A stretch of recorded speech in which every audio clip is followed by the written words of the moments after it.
The Sunday school lesson for December 21st, 2025 is God's glory in the coming Christ.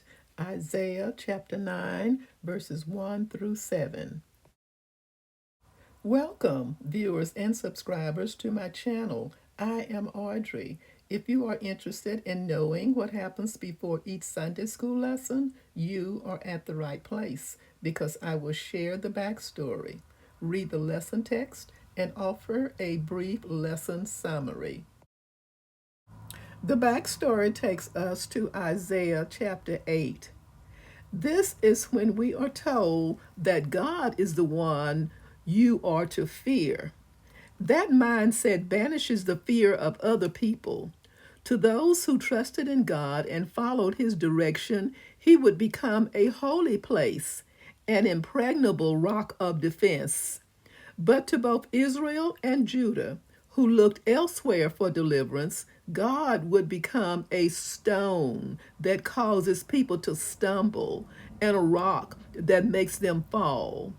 Would the people make the Lord a place of sanctuary or a trap and a snare?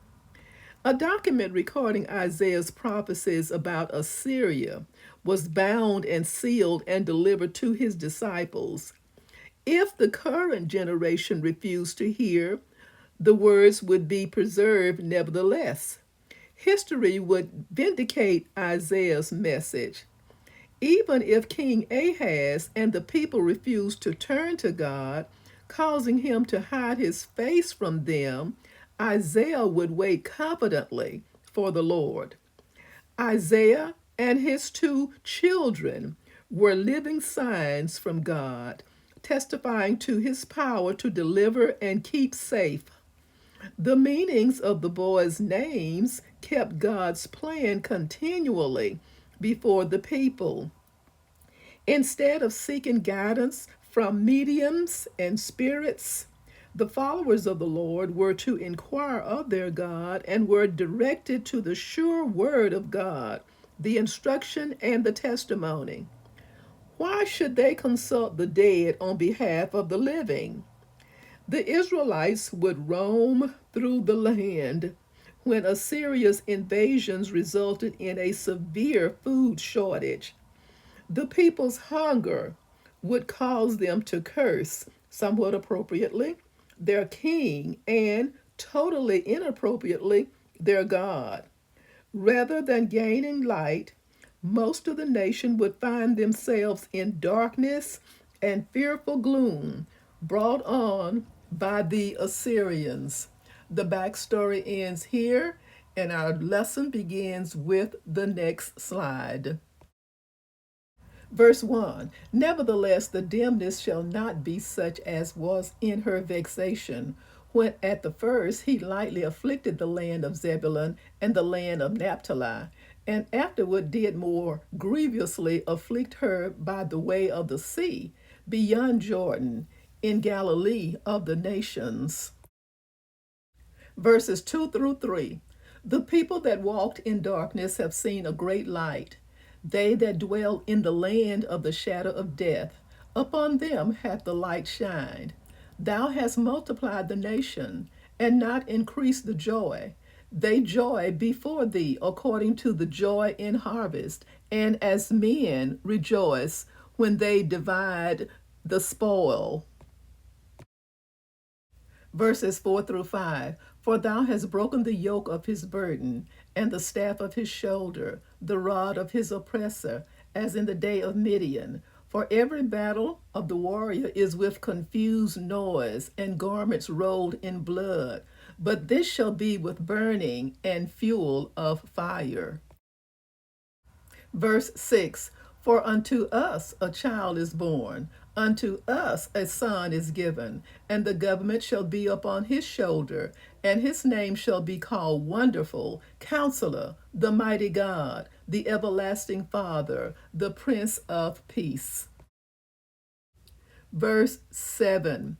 Of the increase of his government and peace there shall be no end, upon the throne of David and upon his kingdom, to order it and to establish it with judgment and with justice from henceforth even forever. The zeal of the Lord of hosts will perform this. A brief summary. Around 733 BC, the tribal territories of Zebulun and Naphtali in the northern portion of Israel were humbled or treated with contempt by the invasion of Assyria. Galilee is called Galilee of the nations because many Gentiles would live there. This region was honored by Jesus' presence, as Matthew demonstrated by quoting Isaiah chapter 9, verses 1 through 2, in Matthew chapter 4, verses 13 through 16. Jesus' ministry would be like a great light bursting on them. Because of the gift of the Messiah, the nation of Israel would be enlarged through a great influx of Gentiles, and their joy would be increased.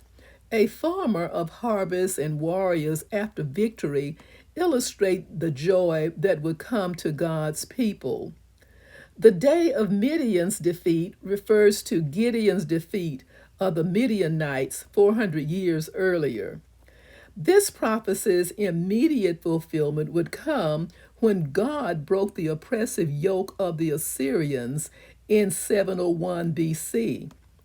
Likewise, the Jews would suffer under the yoke of Roman oppression, but Jesus came to bring deliverance from a different master, sin. Once the people were liberated, a spreading peace would allow the burning of military equipment and clothing. The final reason for joy is the birth of a child who surely represents the ultimate fulfillment of the Emmanuel sign of chapter 7, verses 14 through 16.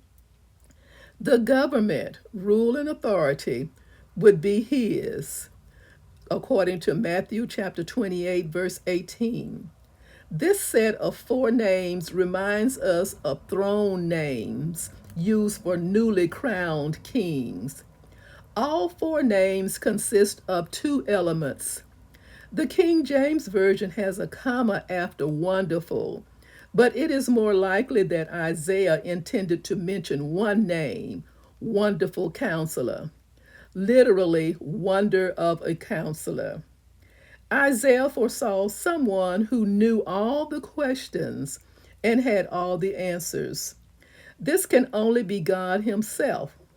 Mighty God emphasizes the child's great power and divinity. Everlasting Father communicates that the child will be a loving protector and provider whose rule will be for all eternity. Prince of Peace conveys the chief characteristic of this child's rule. War is the character of earthly kings, but the Messiah brings peace, both with God and fellow human beings. Isaiah's original hearers surely thought he was talking about a king who would reign in Jerusalem, but this child was to be in a different category from any earthly monarch. His reign was to be characterized in 5 ways that no normal human ruler could ever measure up to. 1. His reign was to be endlessly increasing, as opposed to the rise and fall of empires throughout history. 2. It was to be endlessly peaceful, never at war or preparing for war. 3. It was to be tied to the most beloved ruler of Israel, King David. 4. It was to be established on true justice, not on the might makes right philosophy. And 5. Its existence and increase were guaranteed by the zeal of the Lord. This was to be a primary matter for the all-powerful God of Israel. Such zeal cannot be thwarted by anyone or anything. Thank you so very much for listening. Stay safe, God bless, and Merry Christmas to all.